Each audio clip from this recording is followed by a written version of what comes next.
যার নিজেরই বাসায় চলে না, তার সেবা করার কি দরকার? কর্ম করে খাও।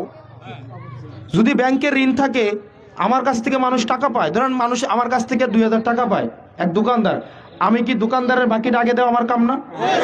আমার আগে কাম কেনা কর্ম করে কি আমি যদি দোয়ানের বাহিনা দিয়া যদি মেম্বরিতে দাঁড়ায় আমার মানুষ ভোট দিব? ভোট দিব? তখন মেম্বরিতে আইলে আমার কি করবো? আগে দোয়ানের বাহিরে দিয়ালাম। এটা কইব নিও? কইব নি? এটা কইব না? আপনি যদি এসএসসি পরীক্ষা তো অনেকেই দিছেন, এসএসসি পরীক্ষা যখন বসবেন, বসার একটা যোগ্যতা আছে না? টেস্ট পরীক্ষায় পাস করতে হয়, ফর্ম ফিল আপ করতে হয়। আপনি টেস্টও পাস করলেন না, ফর্ম ফিল আপও করলেন না, অন পরীক্ষা যদি দিতে যান, অন পরীক্ষা হলে কি পরীক্ষা লইব? পরীক্ষা লইব? অন পরীক্ষা যদি না দিতে পারেন, এটা কি আরেকজনের দোষ? এটা কি আরেকজনের দোষ? কারণ আপনি টেস্টে ফেল করছেন, ফর্ম ফিল আপের টেয়াটা দিতে পারেন নাই, অন আরেকজন দেখাই দিছে ও ফর্ম ফিল আপের এডমিট কার্ড লইয়া পরীক্ষায় আয় নাই, অন যে দেখাই দিছে তার কি দোষ?